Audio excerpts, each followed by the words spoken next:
plays. Because again, after watching the film again, throughout the entire game, the Eagles were able to move the ball between the 20s. It really came in a tough situation when they were in the red zone, which is something that excelled in the past when coaches were here that are no longer here. But unfortunately now it's just that's not the case. So Doug Pearson needs to figure that out. Welcome to the ChadBurn Show, brought to you by M. Chad Baldwin.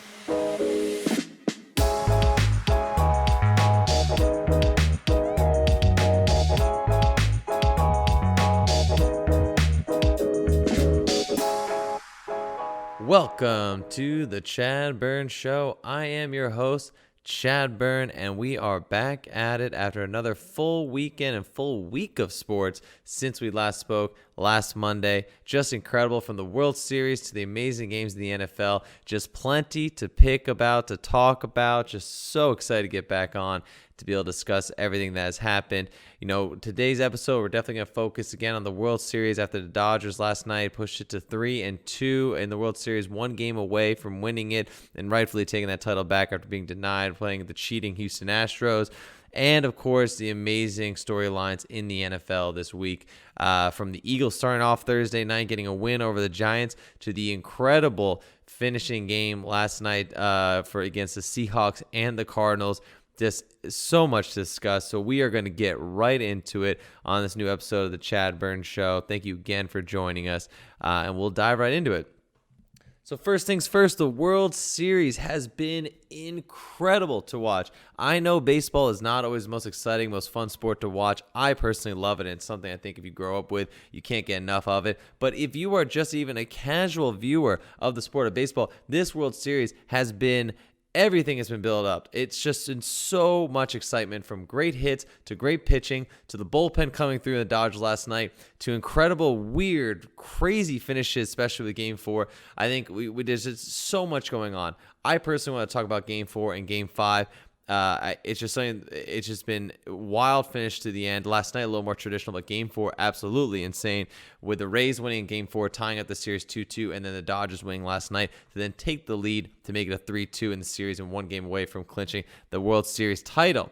But first things first, with the Dodgers up 3-2, it's been the big story. It's been obviously Corey Seager, Mookie Betts hitting, and then the bullpen for the Dodgers coming through for them. Corey Seager is just in last night's game, obviously the 1 run, 1 hit, and 1 RBI. The game started off hot with Betts getting with the double. Then Corey Seager just continues on fire to hit it and bring in the hits. The Dodgers go up big early on in the game, and then it's all pitching after that. The Rays try and come through. I think it was Orizena, and I've always mispronounced the name, but he tried to steal home, and luckily Kershaw saw it and was able to take him out. I still think he was safe at home, because as you saw when the catcher went to apply the tag, it seems that he missed the arm and ended up having to hit the face, but by that point the hand was already on home plate. Surprised to not have a review of that, but I did think that obviously the Rays scored that one. But Rays still, I think, have a chance in this game. Kershaw last night throwing 5.2 innings pitched with 5 hits, 2 earned runs, 2 walks, and 6 strikeouts. The bullpen then came in after the 5th. They're going to close down the 6th, 7th, 8th, and 9th innings. I mean, the Rays have been hitting well, and I mean, it was impressive to see that they got shut down with that. I still think they were able to kind of come through and make contact. They seem to always get the ball in play. I think, again, I'm going to mispronounce his name, but Arizena, he has just been able to make so many hits. He's now leading he has the all-time hits in the postseason record, I believe, right now, something over 268 hits in the postseason right now. Just able to constantly get the ball in play. It's incredible to see.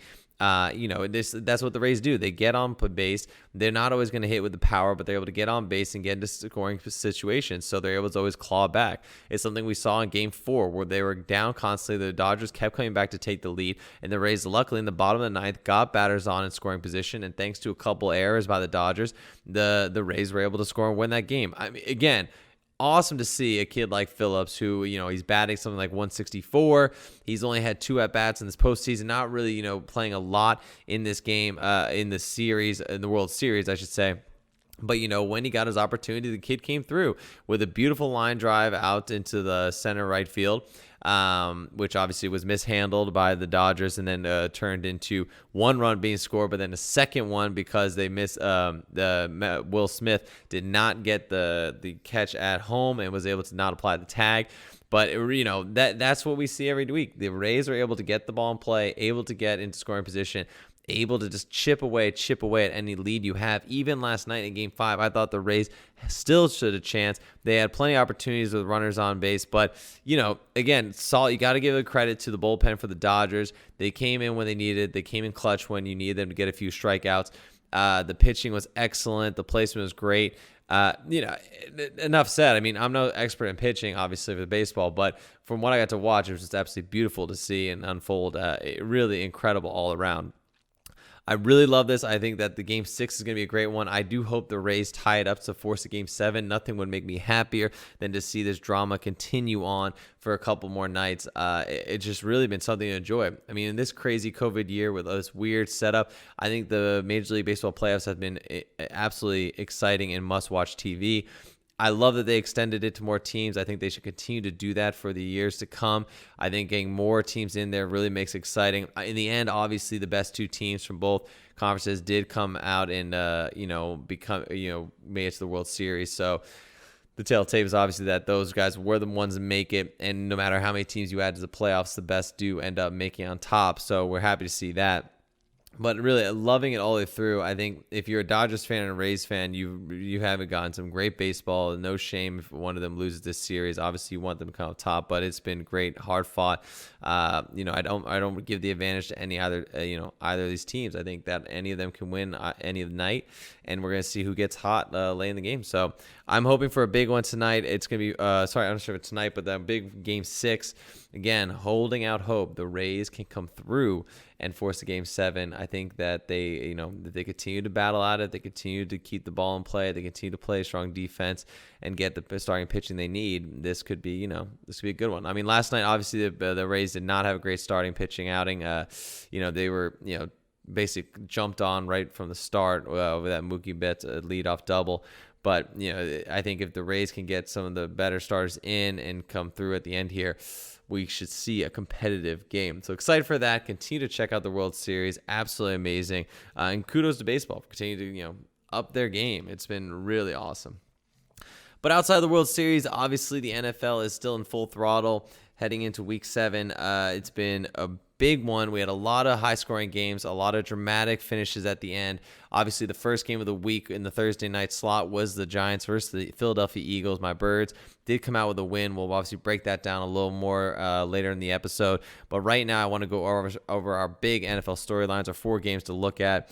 And none other was bigger. Nothing was more explosive than obviously the Titans, Steelers. The two remaining undefeated teams in the AFC faced off each other. Ben Roethlisberger was leading this one with 32 out of 49 attempts with 268 yards, 2 touchdowns. Did have 3 interceptions, so the Titans defense did come through big for them. Juju Smith-Schuster, obviously the leading receiver with 9 receptions, 85 yards. Follows shortly behind by Deontay Johnson, 9 receptions, 80 yards, 2 TDs. With the return of Deontay Johnson, we saw that Claypool did take a bit of a back seat.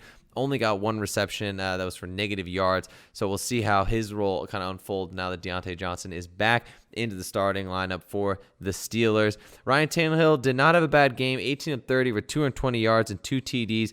Henry, the big story of King Henry, was held under 100 yards. Got 20 carries with only 75 yards. Did get a TD late, which ended up helping his stat line if you're a fantasy holder of King Henry. But in the end, it was just not enough. Problem is, after the Titans stormed back in the second half, going with 17 points unanswered late in the second half, they were close, had a chance to tie the game, send the game to overtime, but Gostkowski, an old kicker that you figured would be good in this position, missed the opportunity to tie the game. So the Steelers went on to win that, keeping their perfect record of 6-0, and the Titans now fall to 5-1. Still, great game showing that both teams deserve to be where they're at. We will see how it kind of unfolds later on, but really a shame that Gostkowski could not get it done. You know that he wanted to come through for his team and just could not get it. Another story of kickers just, again, do we want to rely on kickers? No, and it was really upsetting when they mess up, but It happens. The next big game of the week was obviously Tampa Bay Buccaneers versus the Las Vegas Raiders. To everyone believing that Tom Brady is just not his old self, well, he had some things to say to the doubters, going 33 of 45 attempts for 369 yards with 4 touchdowns. His leading receiver was Scotty Miller, who has really been blowing up last few weeks. 6 receptions for 109 yards and 1 TD. The Raiders had to turn to Derek Carr, who had himself 284 yards passing game, 24 completions, 2 touchdowns, and an unfortunate interception, with Nelson Aguilar, the old Eagles receiver, going off for 5 receptions for 107 yards and 1 TD. The Raiders did try him out to come back in the late in the second half. They almost had it. Were close. I think it was about 3 points in the fourth quarter, but Tom Brady just would not be denied. He ended up going and scoring 21 unanswered points, 3 touchdowns, 2 of them by passing, 1 a short 1-yard rush by Ronald Jones, a second. But he ended up just closing this game out, would not allow anyone to get close to him. Really just strong performance by Tom Brady late in the game. Gronkowski sighting again with another touchdown. Exciting to see that Rob Gronkowski is back into his old form, it seems. Getting a second touchdown of the season. The first 5 weeks, obviously, he was very quiet, but now it's 2 weeks in a row with 2 touchdowns. Maybe we'll see more of the old Rob Gronkowski down low, since Tom Brady obviously loves to get to the big man in the red zone. The next big game, final score of that one, Tampa versus Las Vegas, 45-20 to end that one. The next game that was awesome to watch against 2 very middling teams, but still very fun and explosive when they've met face-to-face. The Los Angeles Chargers versus the Jacksonville Jaguars. Now, that's not a marquee matchup that you think would be a great game, but they end up coming through big with some awesome play throughout the game, particularly in the third quarter. So we'll go over the stats real quick. Justin Herbert, obviously 27 of 43, 347 yards, 3 touchdowns, and then 9 carries for 66 yards and a touchdown himself, running it in. On the Jag side, Minshew did not get much done, only 173 yards and 2 touchdowns. With short fields, he was able to get those touchdowns, but the man of the day was obviously Robinson with 119 yards, a touchdown on 22 carries. This game was back and forth, but obviously the big part was in the third quarter. So at halftime, it's 16-14 with Chargers in the lead. But in the third quarter, it goes as follows. The Jags block a punt to score a touchdown. Then Herbert goes down to take the lead again, scoring a touchdown on the pass. Then obviously Minshew goes yard to Conley for taking the lead back again. So 1 lead change, 2 lead change, 3 lead change. And then finally Herbert decided to tie this game up after a failed 2-point conversion earlier in the game with a 70-yard dime to Gayton in order to tie this game up. Right then and there, basically the Chargers end up going full throttle. In the fourth quarter, the Chargers would get a field goal to finally take the lead and end any discussion of who's going to win that one. The Jaguars would not score in the fourth quarter. All their scoring coming from the third quarter. It really just out of the gates, out of the end of the half dime, they were ready to freaking roll, and it was incredible because after that point, it would end. The final score being 39-29.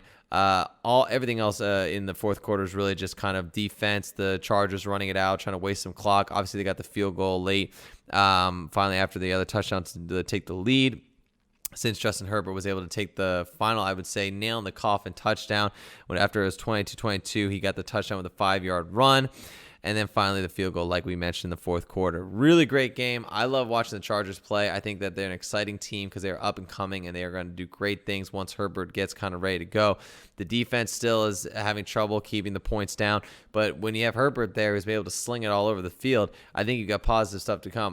Great kind of running back crew. The line's been holding up well. You have great threats of Mike Williams and Keenan Allen. We'll see how it continues to develop, but I am loving watching the Chargers play. It is a deep ball kind of offense, and it's been fun to watch. Finally, we're going to wrap up this NFL storylines with the big game Sunday night, the Cardinals versus Seahawks, which you had to stay up to watch the whole time. Finished at midnight on the East Coast, but was really worth it all the way through. Russell Wilson, 33 of 50 for 388 yards, 3 touchdowns, 3 interceptions, one of them being critical in overtime that will lead to their loss. But he did also carry the ball 6 times for 84 yards. Murray, trying to match Wilson step for step, was going 34 for 46 with 360 yards, 3 touchdowns, 14 carries for 66 yards, and a touchdown himself, 4 TDs in total. and Tyler Lockett helping Wilson out as well. 15 receptions for 200 yards and 3 touchdowns. Wilson and Murray going back and forth to the favorite wide receivers, with Murray obviously hitting up DeAndre Hopkins and Fitzgerald.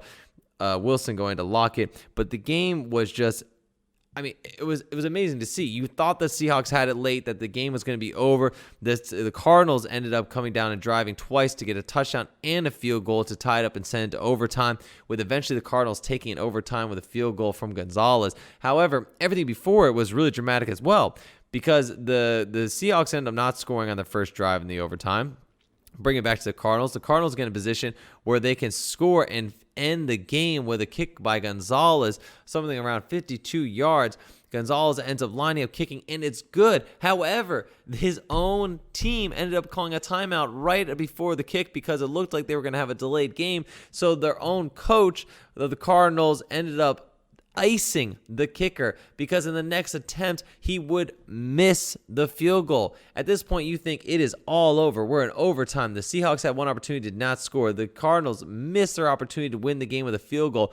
The Seahawks have the ball. It's over, right? Well, it seemed that way, especially with this bubble screen to DK Metcalf, who would break free for a touchdown. At that point, it's all over. You're saying, it's fun. The Seahawks finally did their job. They closed out the Cardinals to continue their streak and their winning streak. But not so fast. It turned out there was a holding call on David Moore, calling the play all the way back, which would then lead to Russell Wilson throwing an interception that the Cardinals would take and capitalize on, giving another setup for a field goal to Gonzalez, and he would not let his team down this time, scoring for the Cardinals and finishing off overtime with something like 15 seconds left in the game. Absolutely insane from start to finish. You kind of didn't want it to end because the back and forth play from the offense, the defenses were so good. I wanted it to continue late into the night, but it did finally have a nice conclusion with obviously the Cardinals coming out on top of this one. Really amazing, but great storylines. I mean, again, Wilson and Lockett could not be stopped the entire game. You thought it would, even Metcalf having a very quiet night, you thought that Lockett and Wilson would be able to go and score as many points they needed to beat out the Cardinals. But Kyler Murray is really turning himself into a little Russell Wilson himself. The style of play, the small size, the way he's able to throw the ball, very much baseball style, since both of them were drafted in the MLB. They both played baseball. They have that very kind of the sidearm throw, the ability to throw at all angles, and then, of course, their ability to carry the ball when the play breaks down. Wilson actually edging out Kyler Murray with the more yardage, with the 84 yards to Murray's 66. You thought Murray would obviously kind of have that edge going into that game since he has been rushing the ball a lot.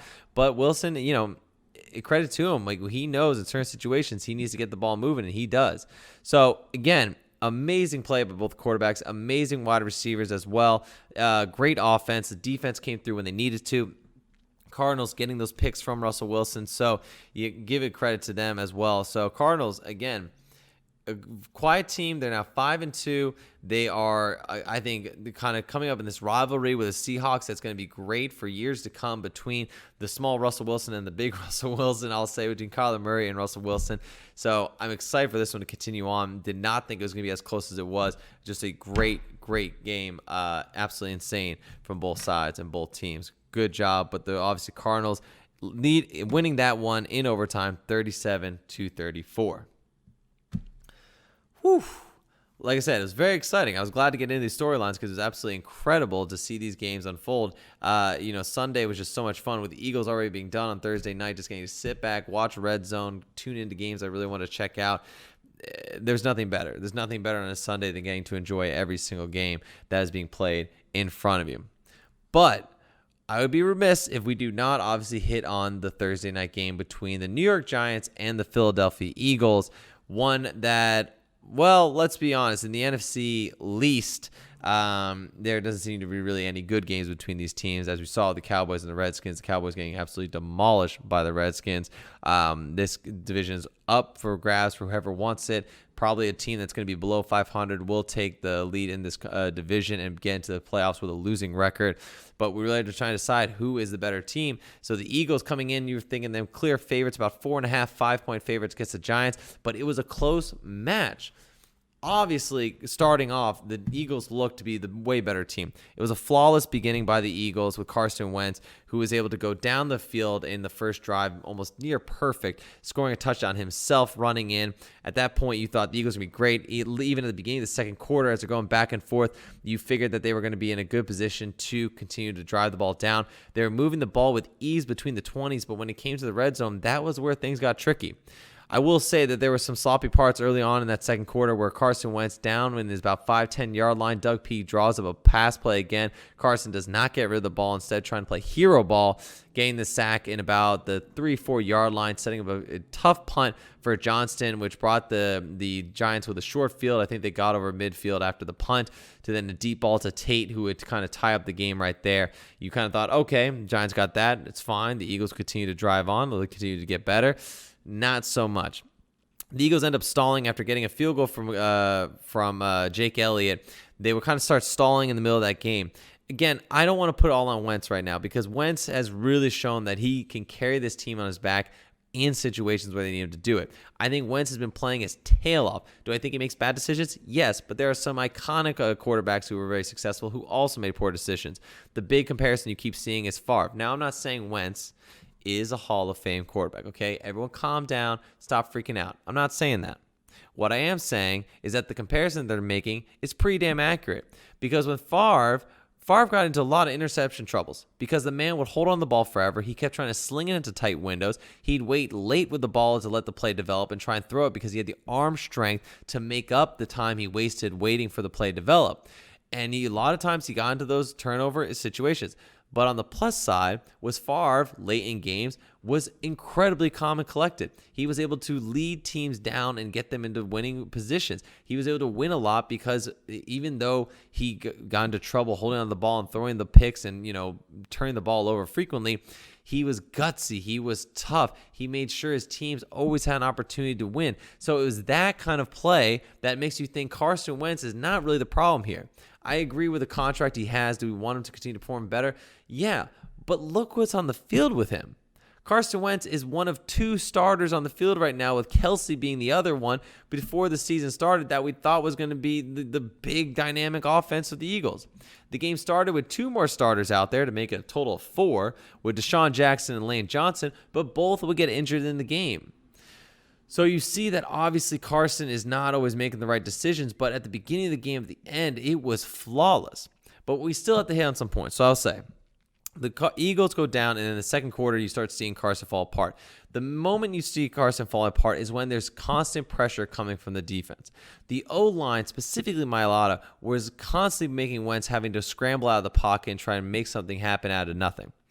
I also believe when you see Carson breaking out, and it's not a designed role and they're moving the pocket, Carson Wentz is trying to find a wide receiver who will work with him to get open, right? We saw this last night, especially with the Cardinals and the Seahawks. Those guys in their wide receivers, when they are running outside the pocket as mobile quarterbacks do, they have wide receivers that also are mimicking them and are getting into positions that allow them to get rid of the ball to get positive yardage. I do not believe the wide receivers out there on the field for the Eagles are at that position to make those smart plays. Whenever Wentz is rolling out and trying to get out of a tough situation, when the ball is thrown, you see the wide receivers are not in areas that can help Wentz. They're not coming back to the ball. They're not trying to break into the soft spots of the zone. They're just constantly in, I would say, awkward positions where Wentz is having to throw the ball, which has led to a lot of turnovers. And it's just not gelling yet. I think we need to give time between these new wide receivers, particularly Fulgham and Greg Ward and all these guys and Hightower, to be able to gel with Wentz, to be able to get on the page so that when the play breaks down, they are going to be open. They're going to be giving him opportunities to make successful plays. The other side of the coin of this is that I do believe the play calling has to get better. For whatever reason, in that second quarter and third quarter where we saw Wentz struggling with the ball, and again, I rewatched the film. I don't think Wentz looked as bad as the initial thoughts were. I had some Eagles friends and fans who were constantly just killing me on Wentz, saying that he is just terrible. Let's move on. Let's get a new draft pick. When you rewatch the tape, he was making great throws throughout the game. It was in situational play calling, which is what got tough. Okay, when Wentz was throwing across his body, luckily didn't get picked, trying to make something happen out of nothing and getting the pick towards the second half. Sorry, I think it was towards the end of the second quarter. Those things you don't want to happen. That is on Wentz. but time after time, he was getting deep third downs completing. He was getting the ball where it needed to be. He's running the ball when he should to get a few yards here and there. And I think the passing looked good. He looked on point. There was only 2 real passes I saw in the game that were really big misses. One was to a screen to Boston Scott in the flat, or Huntley. Huntley was in the flat, went right over his head. Another was in a deep third down situation, very short to Greg Ward, and another at the feet of Boston Scott when he was getting pressure. But again, the story of the whole season is when Wentz is under intense pressure, that's when things are not looking great for him. That's when he's getting rid of the ball in bad situations. He's trying to hold on too long. He's taking unnecessary sacks.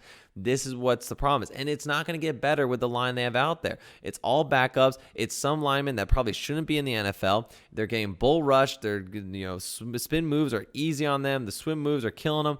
And so Wentz always has someone in his face. So, yes, he needs to get better there, but at the same time, the play calling could be better.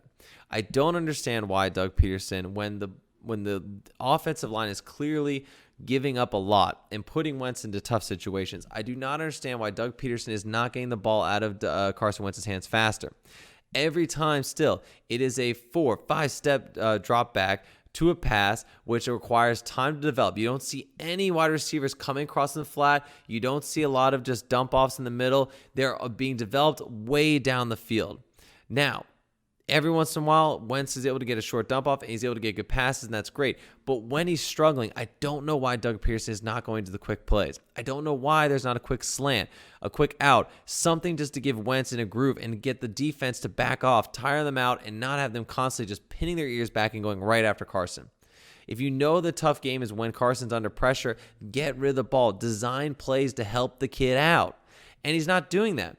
And the other problem is play calling are some stupid red zone plays. Because again, after watching the film again, throughout the entire game, the Eagles were able to move the ball between the 20s. It really came in a tough situation when they were in the red zone, which is something that excelled in the past when coaches were here that are no longer here. But unfortunately now, it's just that's not the case.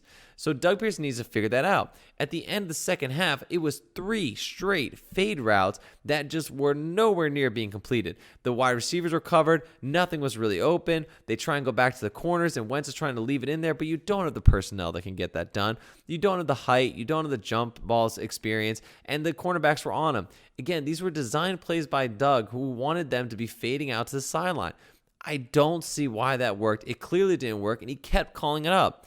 He called up so many times that in a 4th and goal situation, when the Eagles needed to get a score in order to stay in this game, they throw another to Richard Rodgers, I think it was, in the flat of the red zone, a fade route that, again, he has a jump ball situation. It's the only option for Wentz. He can't even go out of it because that's the play, and it's not completed. Again, bad play call. Not to mention, we continue to hear about all of this creativity that's going to happen in this league. I'm harping on this because they told me all off season that this was going to be a creative offense with creative offensive plays with creative personnel.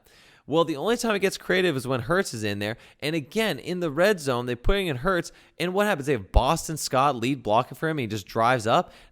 Like, there's no way that play will ever be successful. There's just no way. It's a short field. They can stack the box. They don't have to worry about people going deep on them. And they know with Hurts coming in, they're going to run the ball. There's been one passing play with Hurts and Wentz. So obviously, no one's falling for that. So you need to get better there too. You have these weird run plays with Carson Wentz as well, where you're trying to protect him, but you're putting him in the red zone at risk as well. It's just not working out. So the red zone call playing has to get better. And again, we have a 2-point opportunity late in the game for the Eagles to try and kind of claw their way better back into it. And on the 2-point play, Doug Pearson calls a similar 2-point play that he called the last week against the Ravens that didn't work. And it's an option kind of sweep with Carson Wentz on the outside, and the defense reads it. Because you have an O-line that is not good, is not getting off the ball quickly, and your lead blocker is Boston Scott. I don't understand this because, Doug Pearson, we're always telling ourselves, is a great coach, great play calling. I don't trust his play calling. I don't. And I'm always going to put more onus on him than than Carson Wentz, because Carson Wentz is making something happen out of nothing. And that nothing are these play calls. Whereas if it was Carson Wentz was failing all game, then I would say something has to rely on Carson Wentz and not Dougie P. But it's the middle of the game where it's questionable play calls, questionable setups, and questionable drawn situations, especially in situational football like the red zone, that is just making me doubt Doug Peterson as a coach. There's not much else to say. Again, I think that Carson Wentz and wide receivers still need time to gel. Fulgham clearly is working, but you have a lot of backups out there. DeSean Jackson not coming back. Surprise, surprise, Howie. You're not Alshon Jeffrey. Who knows what he's doing? He might be trying to sit out the whole season to get a better contract on another team. Ertz is out for a while. Sanders might be out for a while. Dallas Goedert, we know, won't be back till week 10. It's hapless personnel out there that you need to kind of design plays and make them work well. But, give them time to gel Carson. Allow them to figure out when the play breaks down. Carson can extend plays. Let's get them to figure out and get this going. Because at the end of the game, again, right, first quarter great, fourth quarter great, second and third, In the fourth quarter, they needed 2 touchdowns with 6 minutes and 17 seconds left, and they get it. They freaking get it. And they win this game. I know the discussion so far has very much sounded like they lost this game. But they did win 22-21. So, again, they got the job done. They really did. They got the job done, and Carson looked great at the end. The dime pass to Hightower, the great rollout pass to Richard Rodgers, and then, of course, the on-the-spot ball to Greg Ward to get the first touchdown, and then a beautiful pass to a small Boston Scott right in the corner before he gets to the end zone. Just absolute dimes, and he was throwing dimes throughout the entire game. Like I said, only 3 major big misses by Carson Wentz, and poor interception toss when the play broke down, and a bad across-the-body play. So, again, not great, but a lot of the passes he was completing and making it look good. I mean, again, Wentz was 25 for 43, so well over 50%. He was 359 yards with the 2 touchdowns and 1 rushing that he got in. So I think that we see that Wentz is coming along and is playing at a better rate and is going to get better. So do I think he needs to continue to improve? Absolutely. The decision-making has to get better. But something that we can rely on is that late in the game, we know Carson Wentz can get it done. All the criticism of the past years where he wasn't able to get it done late in the game, we know he can do it. Carson Wentz has the talent. He has the ability. Now, can the coaching staff get the most out of him? That's going to be our question throughout all of this. Can the coaching staff make Carson Wentz better? They did in 2017. It's not happened since because there are clear mechanic issues with Carson Wentz and clear things you need to help him to see the field better. Because when he gets in a groove, the man is unstoppable. So the coaching staff has to come through. I don't know if it's a quarterback coach. I don't know if it's Dougie P. I don't know if he needs to give up play calling and focus on everything else around him. I'd prefer if he did that, be a real head coach, and actually monitor the game and do a better job there because his clock management sucks. His play calling right now in the red zone sucks. He needs to get a different perspective, more help out there on this in the game. Because I don't think the Eagles are going to go on a crazy run if this continues to be the game continues to be called the way it's being called. We didn't talk much about the defense, obviously, because the offense was the focal point of this. The defense did not play great, but they did get the job done late when, obviously, after the Eagles scored to make it a 22-21 game, Brandon Graham, for whatever reason, somehow is a magnet to the ball in quarterback's hands, knocks the ball free, and Curry jumps on the ball in order to give the Eagles the win on this one. So very exciting there, but the D-line is getting pressure. They're getting to the quarterback. The issue, as it is every year, is the secondary cannot hold on. They are playing poor. They are getting penalties called against them. The linebackers are the worst cover linebackers we have, I think, ever had, at least in the last 20 years for the Eagles franchise. These linebackers can't cover anyone. Gary is so slow. Singleton is he gets there every once in a while. Great tackler, but just not great coverage. So you can't rely on anything in the middle. And then all your cornerbacks, if they're on man coverage, eventually lose the guy if the play doesn't break down. So the defense is what the defense is. We're going to have to hope that they can come through in certain games, but I am not going to rely on them. So we need points scored by the offense. We saw it against the 2 great teams with the Steelers and the Ravens. The Eagles have a chance to win in both those games. So I do think there is hope throughout the rest of the season. I think the Eagles are right now the better team in the NFC East. They're clearly better than the Redskins and the Giants, and the Cowboys are just no longer where they're at. Even with Zeke's got fumbling issues. Andy Dalton's going to be out for a little bit with that crazy concussion. And without Dak Prescott, there's just nothing clicking, and that defense is terrible. I say the Eagles defense is bad, but the Cowboys defense is atrocious. So that's where we stand. I think the Eagles are still the best team in the NFC East. I think they can take it on, maybe finish the season 500. We'll see how it goes. I want playoff football. I know that we can get good draft picks, but I want playoff football. So let's keep going at it. Why not? But everyone, get off Wentz's back. It's insane to see the criticism. The guy is killing it 2 weeks in a row. He's just putting you in a position to win every time. And if it wasn't for some shitty play calling, they might have at least the last 3 games. They could have had 2 wins instead of just 1. That's my take. But what do I know? Oh, it has been, again, like I said, it was a full week of sports. It was awesome. I'm just so happy to get out and record again for this. So, the pleasure's all mine on this one. But it has been a fun one. I think we're going to have to wrap it up soon since running out of time here. But, it was amazing stuff to say. Again, watch the World Series. If you're not a huge baseball fan, give it a shot. It's right now, it's been incredible to watch. Let's go Rays. I really like the scrappiness. I like the way they play. So I'm going to give them my vote of confidence, and hopefully they can extend it to Game 7. But again, great games. Tonight we have obviously Chicago Bears versus the LA Rams. Let's see who pulls that one out. I think the Rams obviously win that one. Nicky Foles is great, but I don't know if he's going to be able to pull that one completely together. We'll see how it goes. Hoping Rams pull off a good one. But yeah, another weekend in the books. But, we'll be back again next week for more talk on the NFL as it plays out as the Eagles play against the Cowboys. Cowboy week, so get excited. It's going to be a great rivalry week again in the NFC East. Then we obviously have a bye week, another game against the Redskins. So the Eagles have a great schedule coming up. Great opportunity to get 2 more wins and even it out. So I'm excited to see all of that play out.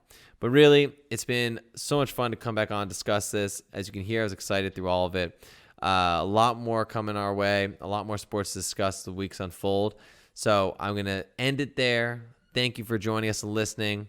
I hope you have a great rest of the week. Until next time, have a good evening and good night. Thank you for listening to the ChadBurn Show. Remember to check out all new episodes every Monday at 7 p.m. on Google Podcasts, Apple iTunes, Stitcher, Spotify, and all major platforms where you listen to your podcast. If you'd like to get in touch with me and you want to send in your questions or requests for topics to discuss in the show, you can email chadburn.show@gmail.com.